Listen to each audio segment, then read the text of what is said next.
Vamos a hablar de algunas cuestiones como lo que están en la lección tercera, cuarta. Vamos a tratar de sintetizar, ¿verdad?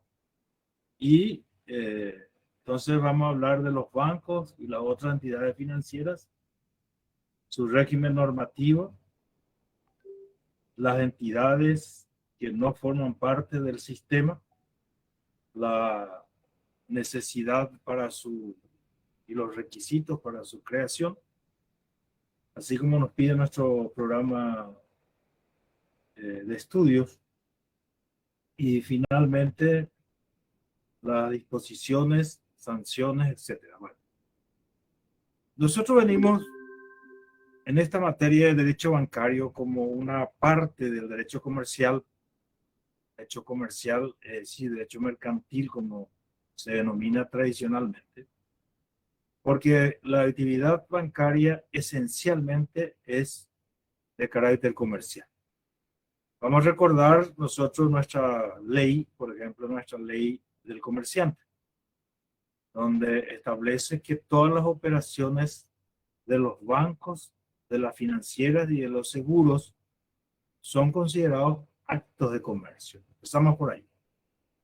En síntesis, el banco, entonces, en primer término, es una entidad jurídica de carácter comercial. Pero no es una entidad jurídica de carácter comercial cualquiera.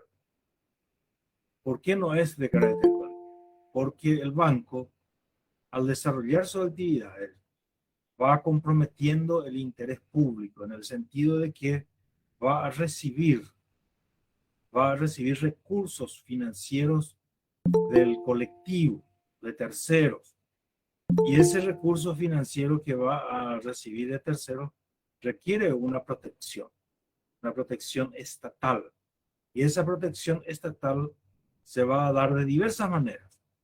Una de las maneras es precisamente con la creación del banco. Banco como entidad jurídica, la ley exige, en primer término, que sea bajo la forma de sociedad anónima y con las acciones nominativas. Bueno, hoy día todas las acciones ya deben ser nominativas, todas las sociedades anónimas, ahora lo llaman sociedades por acciones. Pero en el tema bancario se ha adelantado bastante, con muchos años, al establecer que todas las acciones deberán ser de carácter nominativo por el hecho de que se debe conocer quiénes son. Cuando se discutió esta ley, que es la ley 861, que es el régimen normativo esencial, la ley 861 del año 1996, donde establece la ley de bancos y de otras entidades financieras. Cuando se discutió esa ley y se propuso que las acciones deberán ser nominativas, recuerdo que la otra corriente que quería preservar que las sociedades anónimas tengan simplemente acciones al portador, porque las sociedades anónimas tradicionalmente tenían acciones al portador. Y cuando se estaba discutiendo este punto, decían lo siguiente. Por ejemplo, si el Shah de Irán viene, si el Shah de Irán viene con todo su dinero y quiere invertir en el Paraguay, nosotros con esta normativa de la exigencia de acciones nominativas no vamos a poder obtener esos recursos. Por eso siempre sería saludable mantener el régimen de las sociedades anónimas de las acciones al portador. Esto decía una corriente. Pero finalmente la ley quedó de esa manera de que las acciones deben ser nominativas. En segundo lugar, para crear un banco hay que establecer los futuros accionistas, los nombres de los futuros accionistas y presentar un programa, presentar un estatuto y presentar también la solvencia moral de sus integrantes. Este es un punto muy importante, porque evidentemente al exigir la solvencia moral de los futuros integrantes, ustedes así simplemente por un análisis lógico ya van a sacar fuera de esta posibilidad a quienes, a los fallidos, los que fueron declarados en quiebra, a los fallidos, a los condenados, a los que son demandados por cobros de guaraníes, los que pesan sobre ellos embargos, los que pesan sobre ellos inhibiciones generales. Esto simplemente por aplicación de la lógica, ustedes ya saben quiénes no pueden ser accionistas ni pueden ser formar parte del directorio. Bueno. Además de eso, esta solicitud, ¿a dónde hay que presentar? Hay que presentar al Banco Central del Paraguay. Y el Banco Central del Paraguay tiene un plazo de 3 meses para pronunciarse. Si rechaza por algunos de los motivos, entonces los que quieren crear un banco pueden hacerlo recién después de 2 años. 2 años. Tienen que pasar 2 años y luego volver a presentar corrigiendo absolutamente los vicios o los errores o los requisitos que no se han completado. Muy bien. Entonces vemos que por qué está interesado el orden público. Dijimos que una de las características de los contratos bancarios, de la actividad bancaria, es que está interesado el orden público, el interés público. ¿Por qué? Ya explicamos una primera parte. En segundo lugar, tiene que presentar un proyecto de auditoría interna y auditoría externa, lo cual esto significa que los auditores deberán recomendar a los efectos de poder saber si la empresa va funcionando bien y cuáles son las correcciones que se deberá hacer. Para eso es el control. Esto significa un sistema de control, auditoría interna, auditoría externa, ¿verdad? Muy bien. Después debe presentar lo que va a ser el capital. Según la ley dice, ustedes van a leer en la ley que es de 10.000 millones de guaraníes para los bancos y 5.000 millones para la financiera. Esto ya ha subido. Ha llegado a 50.000 millones para los bancos y 25.000 millones para la financiera. Eso es el capital integrado. Bueno, pero ¿qué más debe tener? Debe tener una reserva. Y la reserva tiene que estar destinado a cumplir con algunos déficits que puede tener durante el ejercicio fiscal. Si tiene superávit, entonces iba a levantar. Alguien levantó la mano si quiere. O es un error simplemente. Pero no, profesor, profesor, dio la palabra. Cuando usted dijo del cheque árabe que quiera invertir, la ley no contempla que pueda invertir capital financiero y que salga a nominativa la acción, pero que no exija residencia.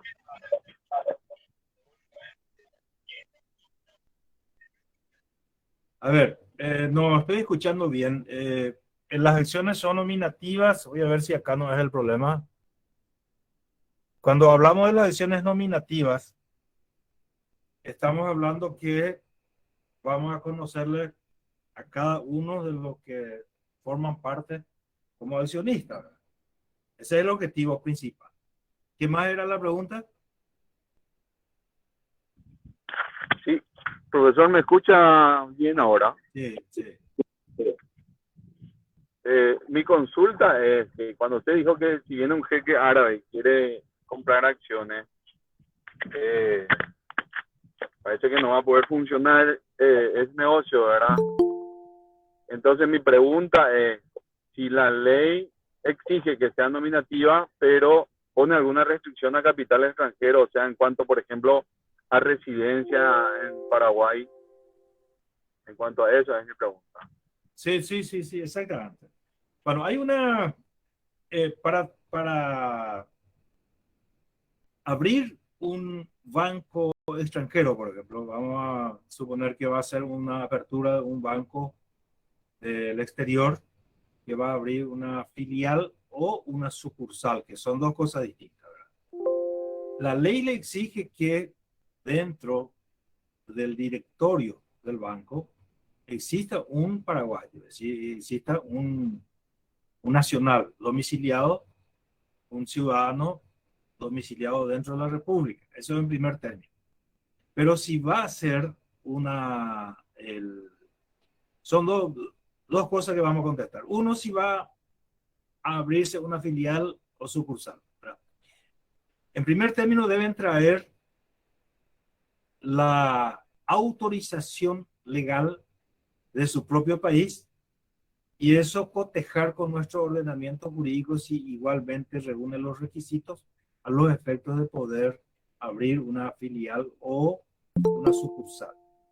Y en ese caso debe designar dentro del país a un director nacional. Eso es uno. Dos, si un extranjero va a actuar como accionista dentro de un banco creado en la República, entonces en realidad no tiene un impedimento para hacerlo. No tiene impedimento para hacerlo, solo que también es necesario presentar todas esas documentaciones a lo que nosotros nos estamos refiriendo, como por ejemplo los antecedentes penales, los antecedentes judiciales dentro de su país de origen y el informe, por supuesto, de Interpol de acá, más los demás requerimientos que se exige para un nacional. Eso es todo.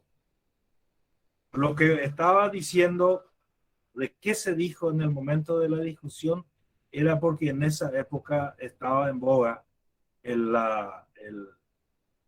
el triunfo de Ayatollah Khomeini contra el Shah de Irán. Por eso más se puso ese ejemplo.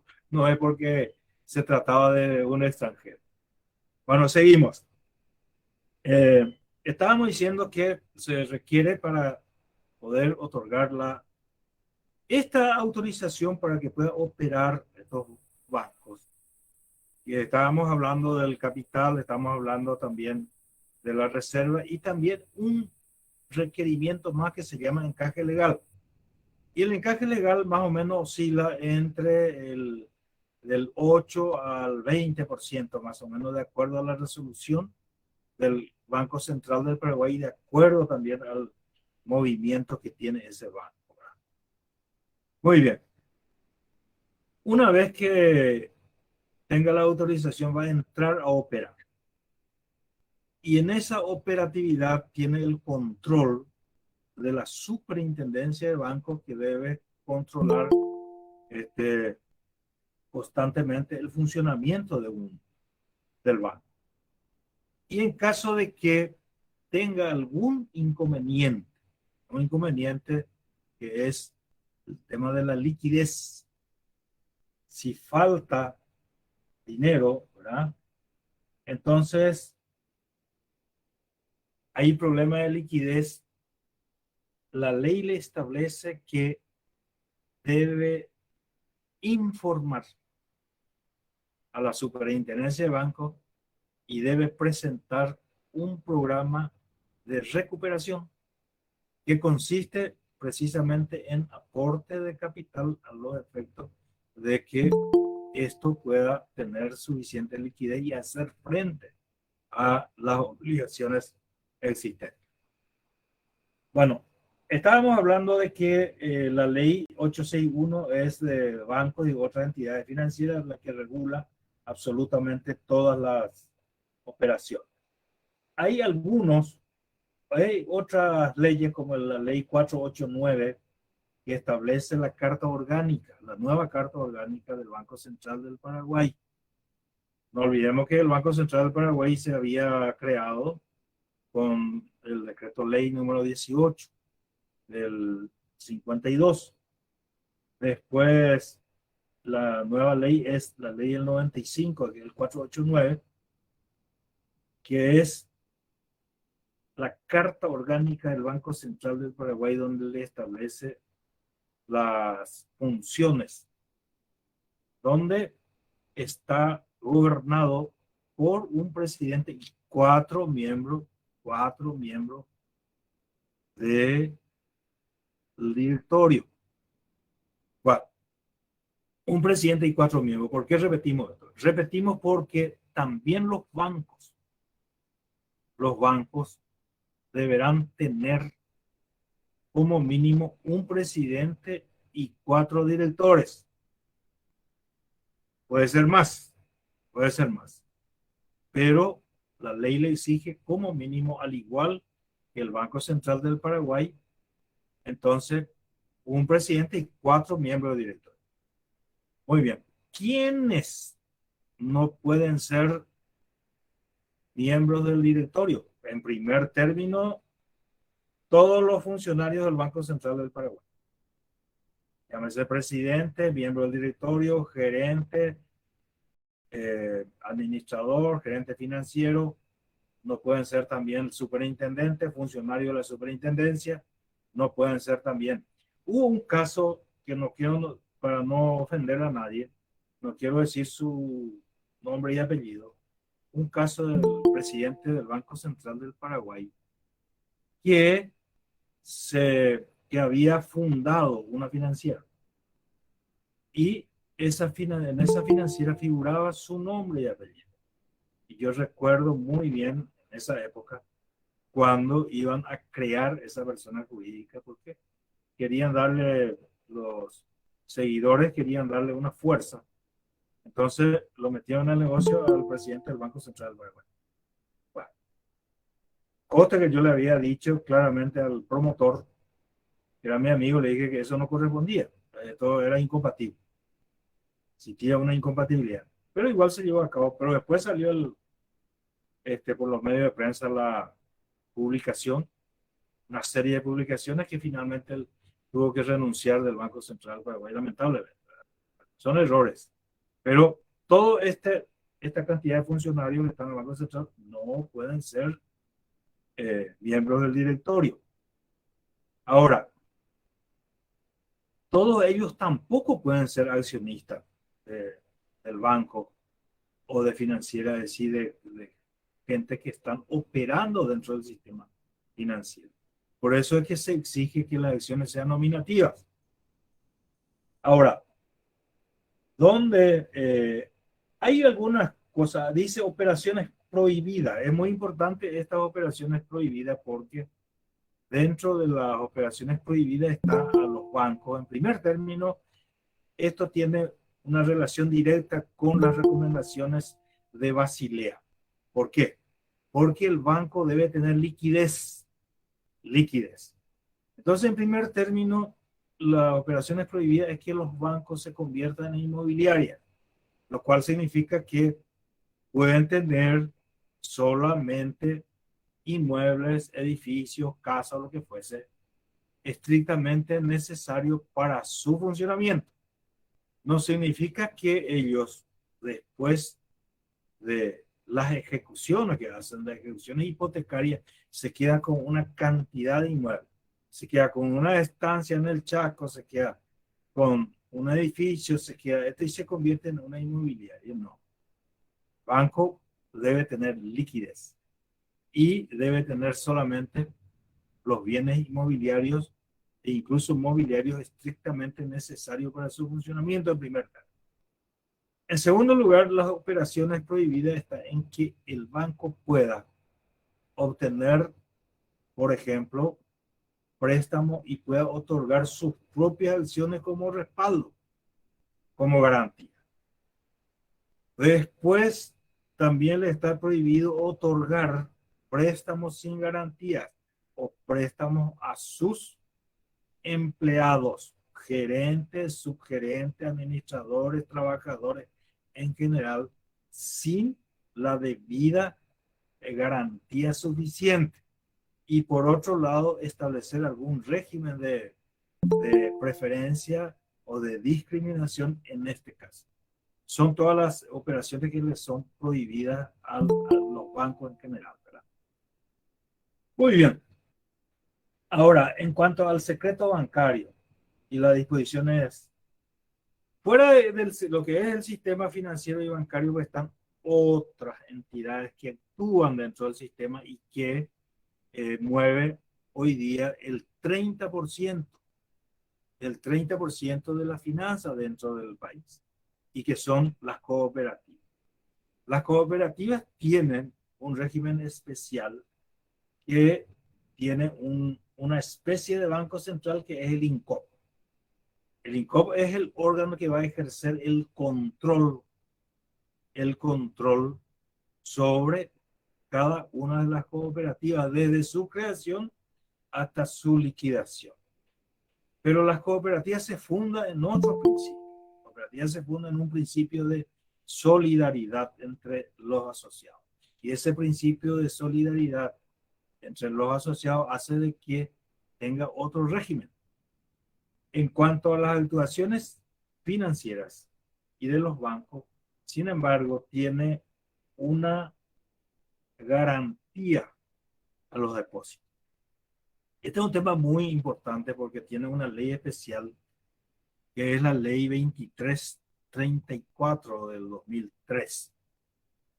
Esa ley establece un sistema de garantía de depósito, que no es tanto, ¿verdad? Porque este es un tema bastante recurrente en la historia, porque hubieron grandes falencias y grandes quiebras, donde han quedado toda una comunidad sin sus ahorros, ¿verdad? Sin su dinero.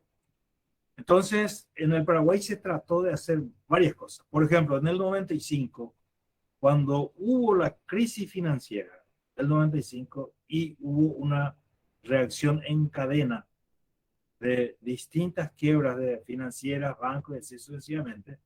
Se recordaba usted el Banco Par, Banco General, financieras, una cantidad enorme de financieras que iban en cadena, ¿verdad? Hablamos de reacción en cadena porque hacemos una similitud con la física. Hacemos una similitud con la física, lo cual significa que cuando cae un banco, vamos a suponer que un banco importante caiga, automáticamente todas aquellas financieras que tenían su dinero allí va cayendo y va cayendo en reacción en cadena. En el 95, cuando hubo esa crisis financiera, había salido la famosa ley Pangracio, le llaman, porque el profesor Pangracio, Miguel Ángel Pangracio, había presentado un proyecto de ley. Un proyecto de ley que finalmente el proyecto de ley fue modificado y le atribuyó al Banco Central del Paraguay para comprar y pagar directamente a los ahorristas hasta un mínimo. Pero ese dinero en aquella oportunidad salió de los fondos públicos. Posteriormente, ya estudiando un poco mejor dentro del sistema financiero, se ideó el Fondo de Garantía de Depósito. El Fondo de Garantía de Depósito en primer término se formó con un aporte del Estado que era de 50 millones de dólares. Pero eso se retiró, por supuesto, después, una vez que las empresas participantes del sistema financiero iban aportando el 0,12% del dinero que recibe del público. Y así sucesivamente, hoy tenemos un fondo de garantía de depósito bastante sólido. Ya las últimas financieras que han sido declaradas en estado de falencia, realmente no, pero que fueron, vamos a llamarle intervenido porque ese término penetra más entre nosotros. Realmente lo que se llama hoy día proceso de regularización y proceso de resolución. Muy bien. ¿Qué significa todo esto? Anteriormente existía una intervención y la intervención significaba dejar sin efecto todas las funciones del directorio. y el interventor se subrogaba en las funciones del directorio, es decir, todas las facultades pasaban al interventor, ¿verdad? Esto se dejó de lado y se optó por una nueva ley, un nuevo procedimiento que eh, se llamaba vigilancia. Vigilancia, a ver, vigilancia, vamos a llamarle localizada. Es decir, se iban los vigilantes, los auditores en el lugar a los efectos de evaluar qué es lo que pasa, de tal forma de no levantar la sospecha y que el público no vaya a retirar todo su dinero de una sola vez, porque es muy difícil de enfrentar, no sé si ustedes recordarán, por ejemplo, el banco este holandés, cuando se dijo que iba a declararse en quiebra, había una cola más o menos de 4 cuadras donde iban retirando el dinero.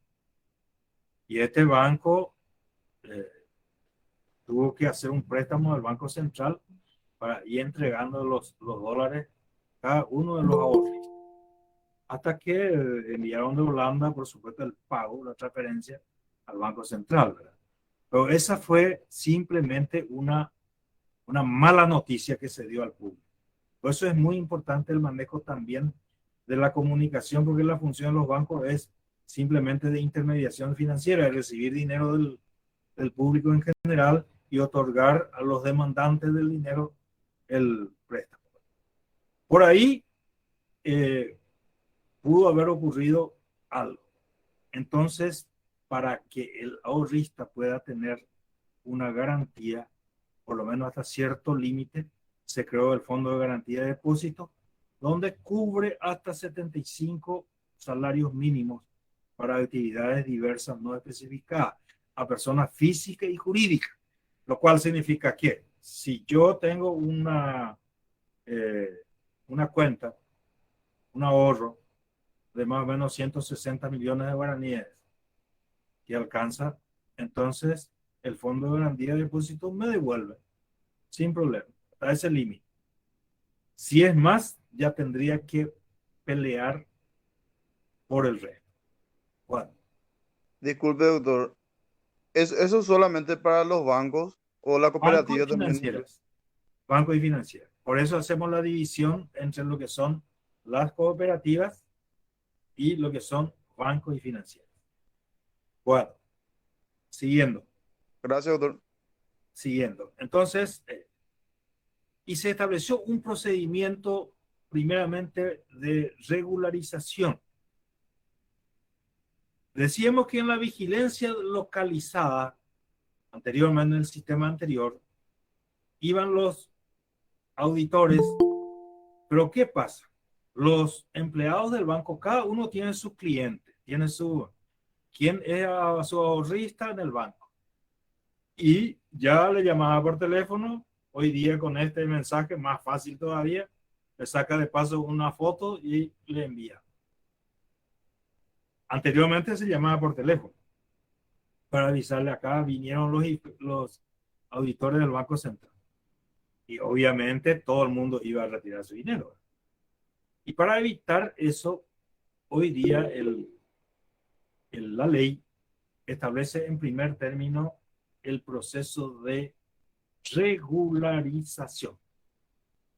Proceso de regularización significa que el propio banco o la propia entidad financiera tiene que denunciar si tiene algún inconveniente y presentar ya ellos mismos el proyecto de regularización.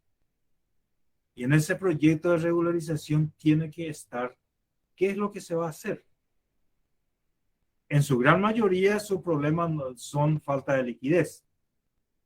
Entonces, podría hacerse aporte de los miembros del directorio, aporte de los accionistas o simplemente crear nuevas acciones y entregar eso de tal forma que se pueda capitalizar la entidad y seguir funcionando Porque la falta de liquidez no significa que tenga insolvencia.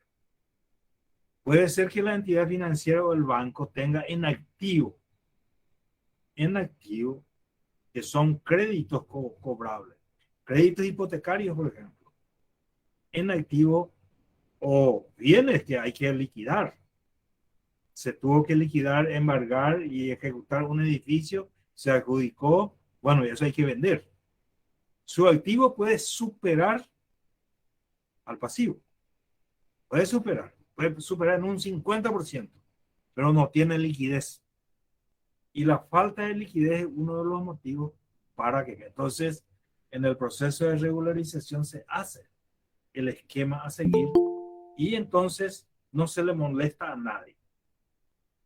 Muy bien, pero si en ese proceso de regularización no se pudo rectificar los errores existentes, entonces llega a la otra parte, que es el proceso de resolución.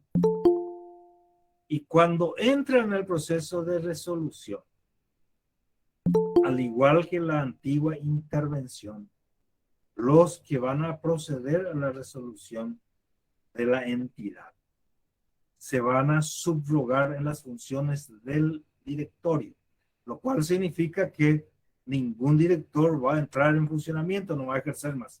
Y van a ir a su casa y los que están dirigiendo el proceso de resolución va a estar al frente de la entidad y desde allí se va a poder ver. La ley le establece cómo debes y le dice que debe desagotar todos los depósitos existentes. Y luego de esos depósitos es a los efectos de que se pueda cumplir con ellos hasta el 75 salario mínimo. Y luego hacer un inventario general del activo y otro inventario general del pasivo. ¿Por qué eso? Porque también puede existir en la financiera que ha tomado préstamo de alguna persona. Y allí vamos a hacer un poquitito, un pequeño retroceso. Por eso la ley dice que está bajo supervisión del Banco Central del Paraguay, de la Superintendencia de Bancos, todos los bancos y la financiera. Y en algunos casos excepcionales, un prestamista particular que por el volumen de sus transacciones tenga la importancia dentro del sistema financiero y en ese caso, previo dictamen de la Superintendencia de Bancos, el directorio del Banco Central debe dictar una resolución sometiendo a ese particular al control del Banco Central del Paraguay. Y no quiero decir nombres, pero ustedes saben ya ahora quiénes son las personas que han movido mucho dinero dentro del sistema. Entonces, la ley faculta al Banco Central, previo dictamen de la Superintendencia de Bancos, dictar una resolución para someter al particular al control por el volumen de sus operaciones, de sus transacciones y de los movimientos dinerarios que hace dentro del sistema financiero. Bueno, decíamos que en el proceso de resolución, los funcionarios bancarios van a actuar ya como directores, y van a efectuar los pagos de acuerdo al dinero disponible, que hoy día es suficiente, hasta 75 jornadas. Luego los otros créditos que deben honrar. Una vez concluida la operación, entonces, si no hay más cuentas que pagar, por decir, o acreedores a que honrar, entonces se va a decretar la disolución y liquidación definitiva de la entidad. Pero si hay aún, entonces el Banco Central del Paraguay, a instancia de los liquidadores, tiene que pedir al Poder Judicial la quiebra de ese banco. Y ahí los acreedores que no fueron satisfechos van a recibir el pago en moneda de quiebra. En este preciso momento prácticamente no se llega a eso, no se llega a eso.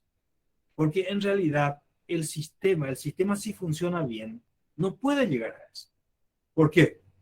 Porque además de eso, cada banco y cada entidad financiera el banco está obligado y la entidad financiera está obligada a tener un seguro justamente contra los riesgos. ¿Cuáles son esos riesgos? Un riesgo, por ejemplo, del asalto. Está llevando el caudal, está llevando, no sé, 20.000 millones de guaraníes y le asalta. ¿Ah? Riesgo. Riesgo crediticio propio. Riesgo crediticio que debe estar en consonancia directa con la actividad bancaria, con las operaciones bancarias. Y que es también la recomendación de Basilea que debe aplicar el Banco Central. El riesgo crediticio. El riesgo debe ser mínimo dentro de las operaciones. Bueno. También el seguro contra las infidelidades de los empleados que pueden obviamente meter la mano en la caja. ¿Ah? Por supuesto, él es responsable personalmente, penal y civilmente. Eso no hay duda. No es que se le va a exonerar de responsabilidad, no. Solamente que ese riesgo también se debe cubrir con un seguro a los efectos de hacer frente a los terceros, que de acuerdo a un principio de buena fe, a un principio de que se llama la apariencia y la confianza, han depositado su dinero, su ahorro en ese lugar. Ese es lo que nos establece el proceso de regularización y el proceso de resolución. Resolución significa extinción, en otra palabra. Así se utiliza ese término resolución como extinción. Bueno, en materia de sanciones, el Banco Central es el encargado de aplicar las sanciones. Y las sanciones pueden ser leves o graves. Las sanciones leves son simplemente multas. Le aplica una multa que no es tan... pero las graves se le aplica varias sanciones. Suspensión, puede ser también revocación, puede ser también el cierre del mismo, la liquidación. Y entonces, para eso es necesario previamente hacer un sumario administrativo. El sumario administrativo que tiene por objeto de darle oportunidad al afectado a ejercer su derecho de defensa y a presentar su descargo.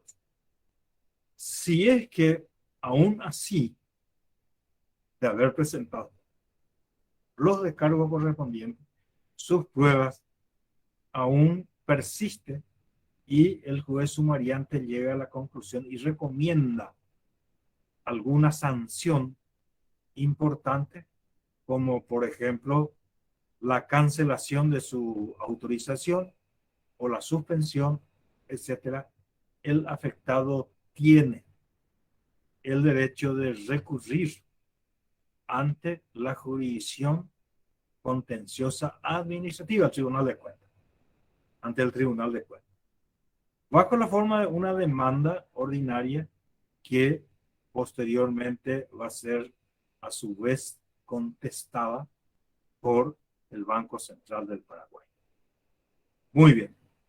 Esto es a los efectos del respeto al derecho a la defensa. En realidad un poco complicado porque en la Argentina, por ejemplo, se había dado casos en que la cancelación a través del sumario administrativo por parte del Banco Banco Central fue de una manera incorrecta, injusta, y luego el tribunal ha decretado la nulidad.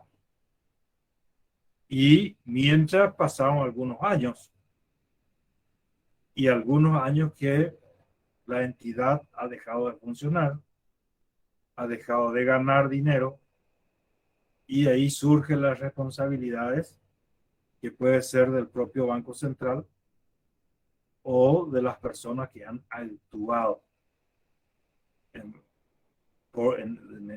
en ese proceso que resultó ser ilícito. Por eso no es tan simple este tema al estudiar con profundidad, pero en su gran mayoría las resoluciones del Banco Central son confirmadas. Acá nos dice que la prescripción, que es muy importante en todos estos casos, en cuánto tiempo prescribe todas estas sanciones por faltas graves. Prescribe los 5 años. 5 años.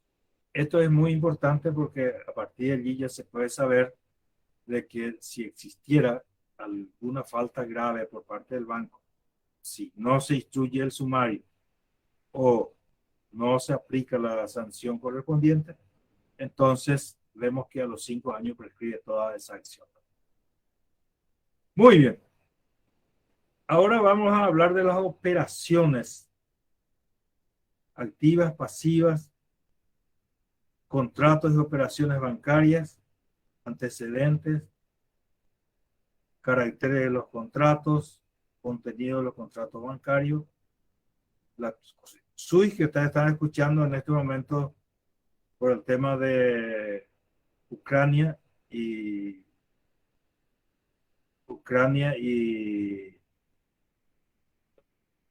Rusia.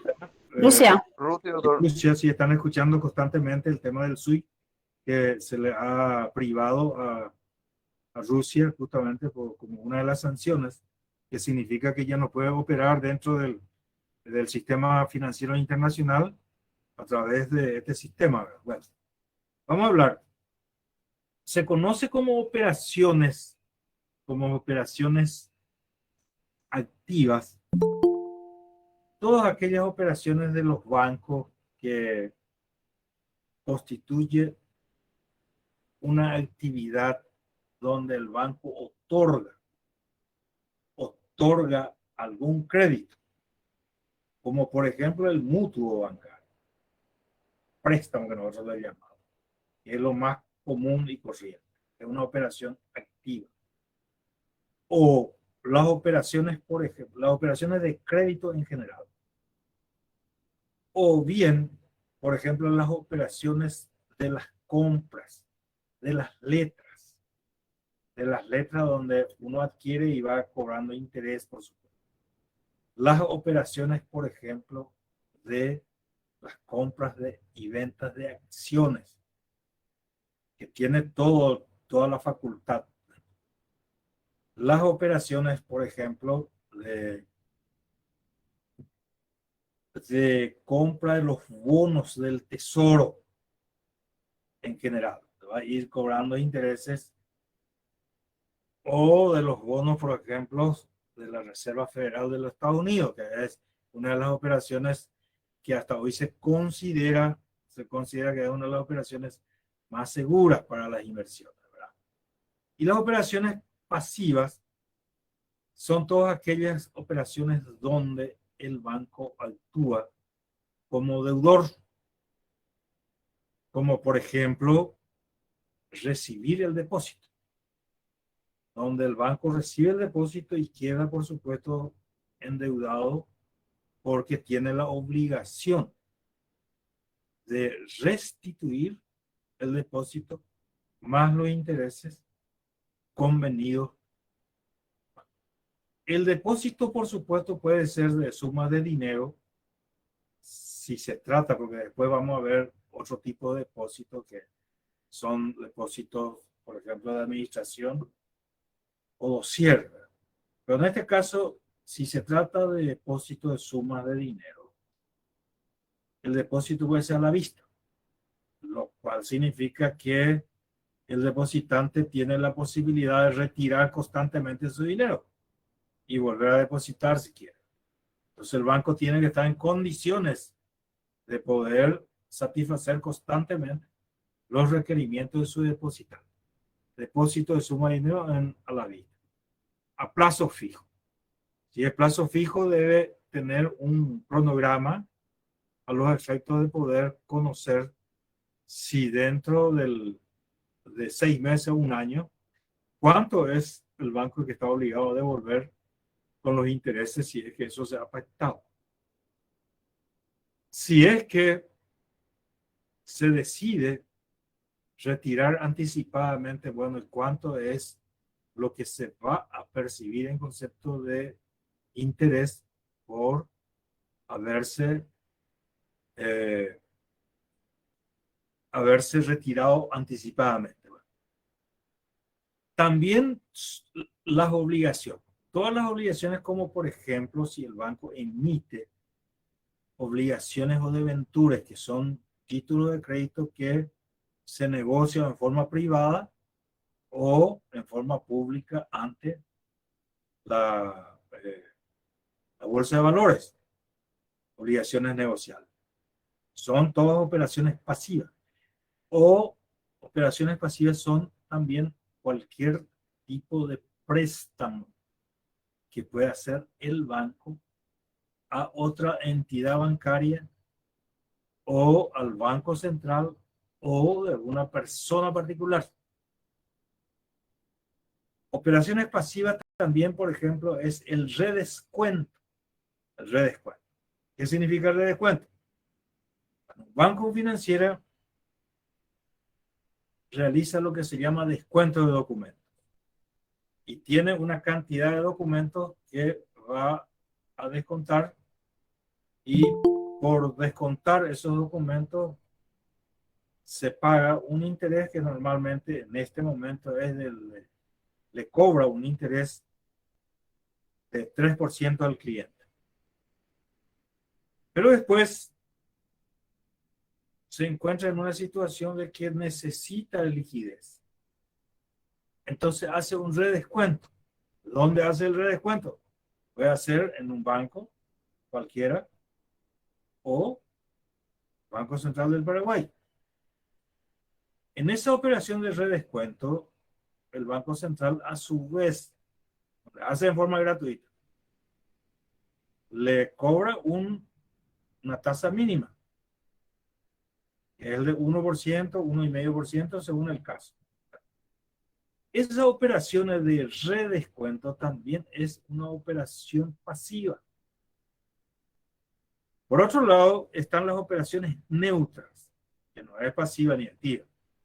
En esas operaciones neutras, el banco no actúa ni como dador ni como receptor, sino presta servicio. Como por ejemplo el alquiler de la caja de seguridad.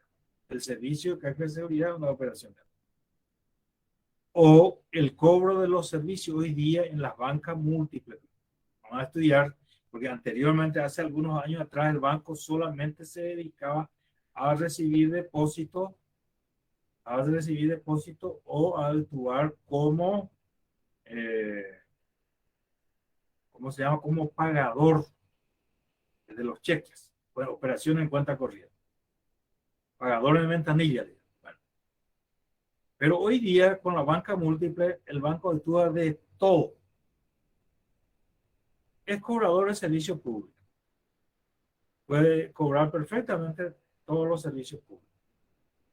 Puede actuar de pagador de salarios. Salarios de funcionarios públicos, de empleados particulares, de empresas, etc. Puede realizar pagos a servicios que no sea precisamente servicio público estatal. Puede realizar todos los tipos de servicios existentes. Es decir, hoy día en la banca múltiple, además de ser un banco comercial, también puede ser un banco hipotecario al mismo tiempo. Es decir, hoy día la tendencia en el mundo es la banca múltiple.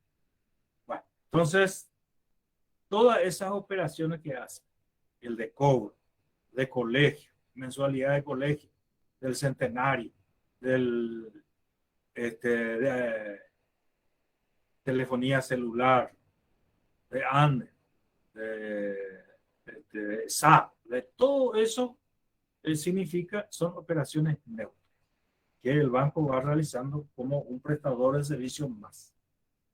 Ahora bien, ¿cuáles son las diferencias entre los contratos bancarios y las operaciones bancarias? Y nos habla ahí, por ejemplo, el régimen legal en el Código paraguayo y su antecedente en el Código Civil italiano. Bueno, para poder entrar en tema, vamos a recordar que el profesor Luis de Gasperi, en este punto, el anteproyectista del Código, siguió absolutamente todo lo que establece el Código Civil italiano de 1942 y también a los juristas italianos. Bueno, no debemos olvidar de que el profesor Luis de Gasperi es de descendencia italiana. Entonces, tenía un conocimiento profundo de la legislación italiana.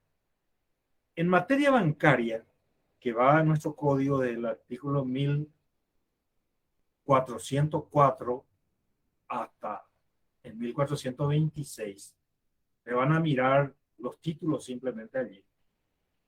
Y van a ver que hay una diferencia entre los contratos realmente típicos bancarios y las operaciones bancarias. Y dentro de las operaciones bancarias está regulada las operaciones en cuenta corriente. Operación en cuenta corriente. Donde el código sigue exactamente al Código Civil italiano y no considera a la cuenta corriente como un contrato autónomo, sino simplemente es una base donde se van a incorporar los distintos contratos autónomos existentes como el depósito o, por ejemplo, el depósito bancario o, por ejemplo, la compensación o, por ejemplo, entran una infinidad de contratos como la apertura de crédito bancario, la apertura de crédito que se hace en una cuenta corriente. En fin, infinidades de operaciones y de contratos se puede hacer dentro de la cuenta corriente. Por ejemplo, se puede hacer un pago en el exterior, no a través de giro, sino a través de la apertura de una carta de crédito para las compras que se va a realizar en el exterior, que vamos a estudiar en una lección especial. Y todo eso se hace dentro de una cuenta corriente. Por eso es que el código italiano, siguiendo a la doctrina también italiana, considera que el contrato bancario como tal, perdón, las operaciones en cuenta corriente como tal, no es un contrato autónomo.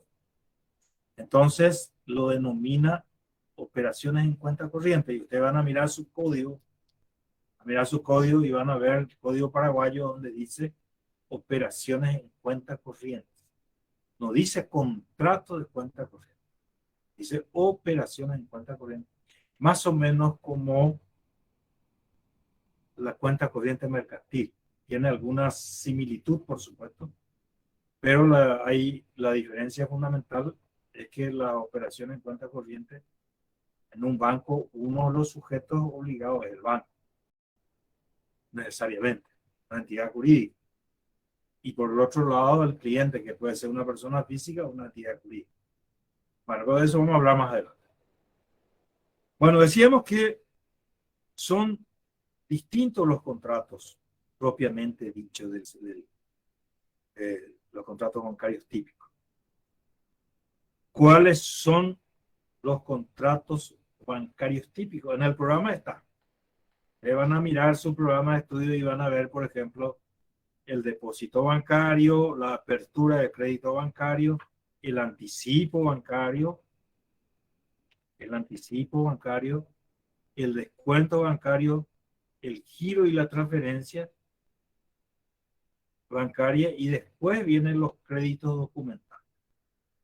Pero en nuestro código está regulado expresamente el depósito, el descuento, el anticipo, el crédito, la apertura del crédito bancario, es decir, solamente un grupo de contratos. Pero después los otros contratos están regulados por leyes especiales, como el caso del leasing y el fideicomiso.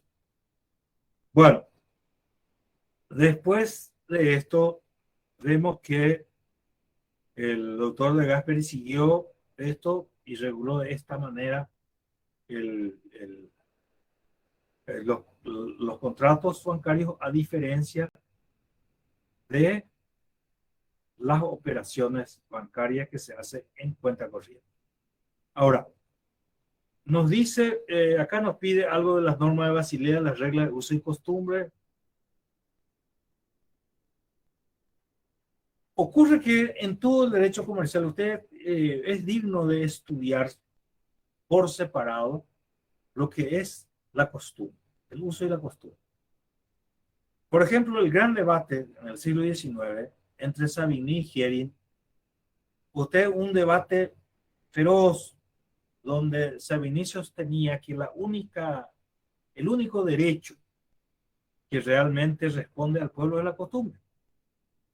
La costumbre ha creado el pueblo y el pueblo obedece mecánicamente, sin necesidad de tener juez, sin necesidad de tener órgano legislativo, sin necesidad de tener poder judicial. La costumbre viene de generación en generación y se va cumpliendo, y como decía también Giorgio del Vecchio, esto y Messineo, esto es el jus involuntario, porque no tiene un proceso de discusión previo, sino que tiene un acatamiento por parte del pueblo de una manera mecánica, sin estudiar, sin discusión. Y por eso dice que Savigny decía que ese era el derecho auténtico, el derecho del pueblo, y que tiene la posibilidad de poder renovarse constantemente de acuerdo a las necesidades del pueblo. Entonces, sin embargo, dice el derecho escrito, derecho positivo. Nosotros conocemos el derecho estatal, el derecho creado por el Estado.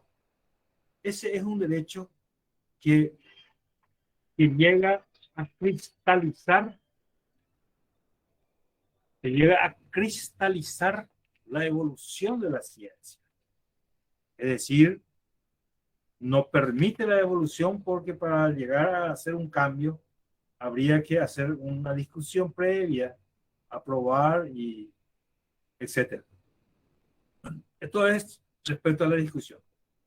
Por mucho tiempo se estudió si debe incorporarse la costumbre en la legislación. Bueno, para simplificar, hoy día en todas las legislaciones del mundo vuelve a entrar la costumbre como un modo de solución de controversia. Pero el artículo 7º, por ejemplo, del Código Civil paraguayo dice expresamente que la costumbre será aplicada en los casos en que la ley expresamente se refiere a ellas.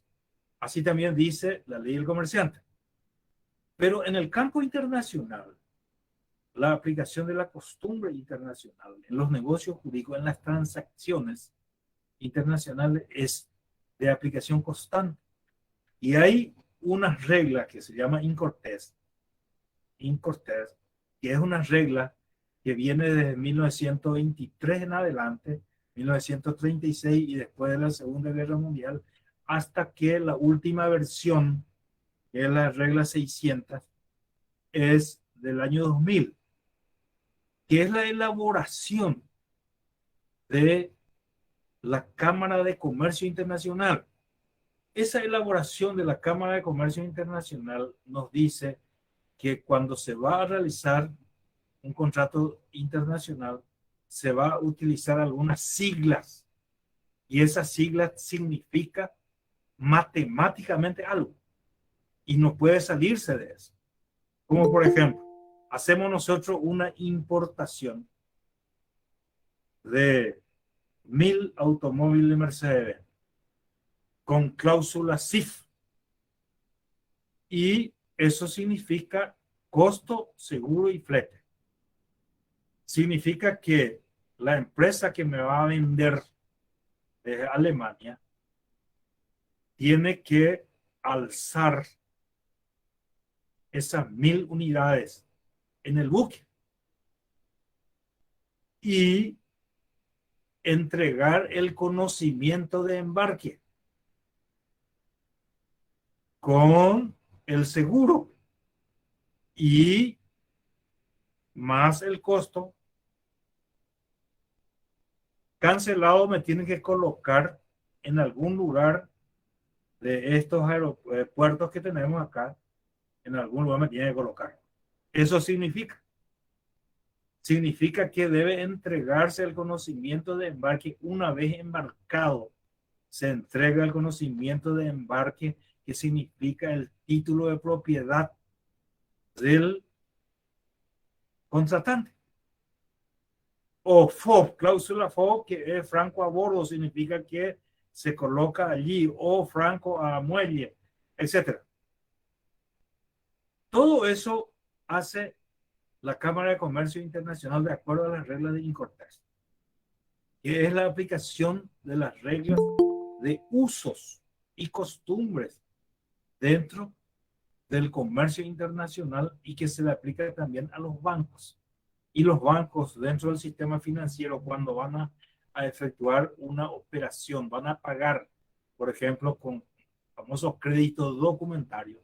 Cuando el banco va a efectuar el pago allá en Alemania, va a abrir una carta de crédito, va de 100 millones de dólares o 50 millones de dólares, va a abrir.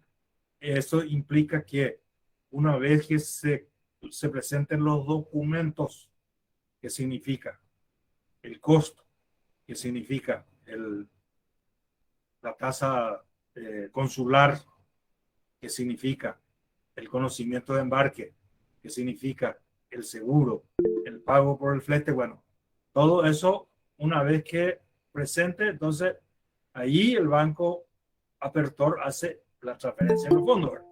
Bueno, esto es solamente para explicar la importancia de este tema. Los usos y las costumbres internacionales, entonces vemos que cómo se aplica a todos los comercios internacionales. Bueno, ahora vamos a lo que es SWIFT, que es simplemente un código de transferencia internacional, que hoy día todos los bancos se hace lo que era hace algún tiempo. Habría que llevar, ustedes saben el préstamo que hizo el banco, que tiene mucha historia, el préstamo que hizo el Paraguay después de la guerra del 70, cuando se trajeron las libras esterlinas desde Inglaterra, y una larga historia de que se iba dejando en cada lugar y al final llegó al puerto de Asunción solamente una cantidad muy reducida de la cantidad prestada, ¿verdad? Bueno, desde esa época hasta hace poco, cuando se usaba todavía un aparato que se llama teletipo para enviar los mensajes de transmisiones de dinero, ¿verdad? Pero hoy día la transferencia se hace de modo electrónico, con un sistema de seguridad que podemos decir, sistema de seguridad para no ser tan exagerado, del 96%, porque sabemos también que todo lo que se transmite por el aire es posible interferir. Pero en este caso, por ejemplo, como que ya se ha establecido dentro del sistema una suerte de seguridad a través de la firma digital electrónica y la firma digital. Hoy tenemos una nueva ley que tenemos que estudiar que se llama de confianza, que viene a sustituir a la firma digital, pero de todas maneras es igual. Hay una empresa que se dedica a certificar que la transmisión es auténtica. Y esa empresa certificadora es la que va a atribuir a la firma transmitida el grado de certeza. Y a través de eso vamos a decir que las transmisiones por medios electrónicos, las transferencias electrónicas, tienen una suerte de seguridad. Y esto se hace. Y bueno, y finalmente en este punto del dinero electrónico ustedes van a estudiar mucho aún, porque hoy el dinero electrónico ya tiene diversas facetas, ¿verdad? Primero empezamos con los giros electrónicos. Un giro que se hace. Después de eso se buscó la billetera, que son pequeños giros que se hace de España, nos envía euro hasta una cantidad determinada. Pero esto va aumentando y va desarrollándose hasta que hoy estamos teniendo ya la criptomoneda, que es la principal preocupación, de la Unión Europea y de los Estados Unidos. Porque esa criptomoneda, como por ejemplo el Ethereum, el Bitcoin, eso no tiene un banco central respaldante y está fuera del control del Estado. Y entonces, en el 2018 nosotros participamos por la Academia Paraguaya de Derecho y Ciencias Sociales en el Congreso Iberoamericano de las Academias Jurídicas en Madrid, y la inauguración estaba a cargo del rey de España, rey Felipe. Y en esa inauguración él dijo que la preocupación principal de la Unión Europea y del Banco Central Europeo y de los bancos nacionales es la criptomoneda. Y la preocupación también fundamental de la Unión Europea en otro rubro es la inteligencia artificial, porque la inteligencia artificial va sustituyendo de a poco a la persona humana. Si nosotros vemos el desarrollo y lo que vendrá después, vemos perfectamente que va a sustituir a la persona humana. Como las máquinas. Porque empezamos simplemente con los contratos inteligentes, con lo mínimo. Contratos inteligentes. ¿Cuáles son? ¿En qué consiste un contrato inteligente? Simplemente que la máquina te dé lo que quiera, ¿verdad? O te responda. Uno está ahí para comprar, como todo es en este momento en Europa, está ahí para comprar una Coca-Cola y tira una moneda y sale, apretamos el botón y sale una Coca-Cola. Contrato inteligente. Un contrato de alquiler. Contrato de alquiler que el alquiler es por 30 días. Hoy, por ejemplo, se usa mucho nosotros estuvimos con el doctor Becconi, que es profesor de la casa de estudio. Estuvimos justamente con un contrato inteligente en automóvil. Él alquiló un automóvil de primera categoría para pintar y tuvimos un tiempo determinado. Llegado ese tiempo, deja de funcionar la máquina. Y vos estás obligado eh, a renovar tu contrato para llegar a destino o al lugar donde uno quiera ir. Lo mismo el contrato de alquiler de edificio. Llegado el tiempo y automáticamente las puertas se cierran, se llavea y uno tiene que buscar forma de salir o salir antes, porque en caso contrario va a perderse, le corta todos los servicios de forma automática. Así empezó. Pero hoy día la inteligencia artificial ha avanzado tanto que está a punto de sustituir al ser humano. Así que ya se hizo la prueba en materia de juzgamiento de casos. Juzgamiento de casos. Para colocar a un juez que sea un robot. Y en la primera experiencia se llegó en que el 75% de las respuestas fueron respuestas satisfactorias. Y así sucesivamente, no sabemos dónde vamos a ir a parar en el día de mañana.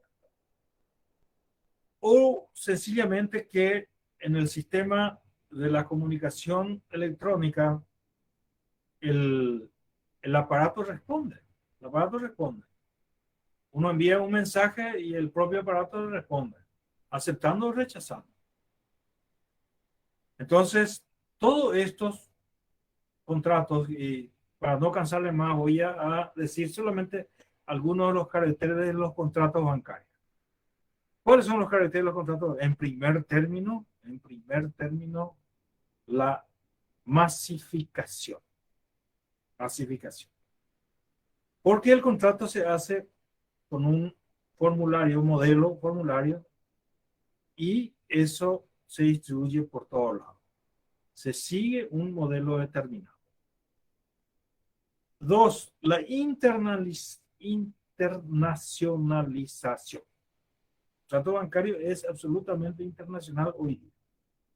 Es de aquí, para Buenos Aires, para San Pablo, se transmite de una sola manera. Dos, que son contratos predispuestos, con cláusulas predispuestas. Es decir, es un contrato de adhesión. Ustedes saben que los contratos de adhesión hace poco que cobró vigencia en nuestro derecho. En la época del Código de Napoleón y su desarrollo más o menos hasta 1900, no existía casi contrato de adhesión. Los contratos de adhesión eran solamente con los famosos contratos públicos. ¿Y cuáles eran los contratos públicos? Los contratos públicos eran simplemente 4. Que era de obra pública, el empréstito, el servicio público y el cuarto materialidad no. Lo cierto es que esos contratos públicos eran los contratos de adhesión, porque el particular tenía que adherirse a las cláusulas preestablecidas por el Estado. Bueno, pero después estos quedaban rezagados. Hoy casi el 90% de los contratos son contratos de adhesión, contratos predispuestos. Todos los contratos bancarios en general, todos los contratos de servicios públicos, todos los contratos de telefonía, todos los contratos de medicina prepaga, todos los contratos de viaje, en síntesis. Una gran mayoría de contratos son todos contratos de adhesión. A este punto, el doctrinario muy importante que es Villegas, Gilberto Villegas, dice, su denominación correcta es contrato de adhesión a cláusulas preestablecidas. Su definición. Importante para atender, simplemente para atender la logicidad. Entonces, contrato de adhesión a cláusulas preestablecidas. Es una denominación correcta, porque realmente las cláusulas se hacen anticipadamente y el que va a firmar adhiriéndose dice es un contrato de adhesión porque se adhiere a cláusula preestablecida. Si utilizamos la cláusula predispuesta, está muy cerca también, pero nos responde exactamente con precisión a lo que estamos hablando. Bueno, es un contrato también que hay que entender muy bien. En los contratos bancarios existe una particularidad, que es un contrato donde se establece la compensación automática entre el activo y pasivo. Muy bien, ¿qué significa eso? Yo tengo un préstamo de un banco de 1.000 millones de guaraníes y tengo en mi cuenta corriente 1.000 millones de guaraníes. Y en mi caja de ahorro tengo 100.000 dólares. Y va subiendo los intereses. Entonces, el banco hace una compensación automática de mi pasivo, mi deuda, con mi activo, que es mi 100.000 dólares o de 1.000 millones de guaraníes. Eso significa que dentro de los contratos bancarios existe una compensación automática. Bueno, por otro lado, hay que recordar también en este punto que si bien los contratos bancarios establecen distintos tipos de operaciones como préstamos, hoy día eso está también regulado por la ley del consumidor, por el derecho de consumo, donde le obliga a revisar sus cláusulas porque en la gran mayoría de los contratos anteriores contenían cláusulas abusivas, y las cláusulas abusivas o leoninas se encuentran perfectamente descritas en la ley del consumidor o descrito dentro del derecho del consumidor. Y le voy a poner un ejemplo. Un ejemplo, usted, si ven algún contrato antiguo, contrato bancario antiguo, dice el señor fulano de tal, que es el cliente, que obtuvo un préstamo, suscribió 20 pagarés con vencimiento sucesivo. La falta de pago de uno de los pagarés o de los pagarés hará exigible la totalidad de las obligaciones y no podrá oponer a la ejecución ninguna excepción, ni falta de personería, falta de competencia, pago, compensación o compensación o novación. Y esas son las cláusulas abusivas. Gravísimo es porque le va a privar de todo el derecho a la defensa. Bueno, entonces, todo eso a su vez está controlado por el derecho del consumidor, que es un tema muy apasionante y califica de nulidad de pleno derecho todas esas cláusulas. Bueno, vamos a tener tiempo para hablar más de esto también porque es nuestra oportunidad. Porque cuando Kennedy pronunció aquel discurso en el Congreso de los Estados Unidos en el mes de marzo, creo que es el 26 de marzo del 61, recuerdo bien, pero por ahí cerquita, publicó, dijo, en este mundo todos somos consumidores y el consumidor tiene que tener algunos derechos fundamentales, como el derecho a la libre elección. Aquí me dice libre elección, libertad de elección, el derecho a que se le informe, una información previa y detallada, el derecho a poder retractarse y el derecho también, dice, de confirmar la operación que va a realizar. Algunas de esas cosas, ¿verdad?, que él diseñó ahí en 4 puntos que después se desarrolló en el mundo y hoy día todos los países tienen ley que protege al consumidor. Y se funda en esos principios fundamentales que se desarrollan. Eso también dentro del sistema bancario vemos que en todas las operaciones bancarias y de financieras está el derecho al consumidor, la ley del consumidor, donde las cláusulas tienen que adecuar. Incluso hay una cosa que nunca se respeta. La ley del consumidor le obliga a todos los dadores de productos, llámese banco financiera, pero vamos a dejar el lado del banco financiero, vamos a los productores de medicamentos, a los que tiene que escribir las informaciones. Por eso es que hay toda una materia hoy día, dice consentimiento informado en temas de medicina. Toda la medicina se estudia con consentimiento informado.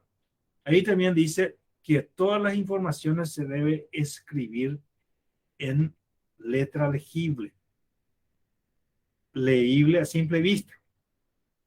Como la Argentina. La Argentina le dice luego tiene que ser 16, tamaño tiene que ser 16, le dice claramente su ley. ¿Sí?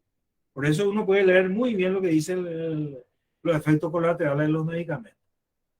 Porque según los médicos, hasta el geniol tiene efecto colateral. O sea que el que te dice que no tiene efecto colateral es un mentiroso. Entonces, le exige, la ley argentina le exige que tiene que ser tamaño 16. Y usted si compra un medicamento de la Argentina va a encontrar una cosa grande así que te explica todo. Pero nosotros, si vamos a leer lo que dice nuestro prospecto de medicamentos, vamos a ver que con lupa hay que leer, hay que tener lupa. Les voy a mostrar lo que es la lupa. Esta es la lupa. Con esto hay que leer. Al igual que las cláusulas de la medicina prepaga. O no hace falta que sea medicina prepaga, un seguro de vehículo o cualquier de esos contratos. Uno no puede leer por los chicos que, y la ley del consumidor le obliga a que sea en letra legible y que el usuario pueda leer a simple vista. Bueno, eso vamos a seguir hablando mucho aún de estas cosas que siempre es apasionante. Le agradezco muchísimo, muchachos. Ya nos veremos en otro momento. Gracias, doctor. Gracias, profesor. Buenas noches. Gracias, doctor. Buenas noches.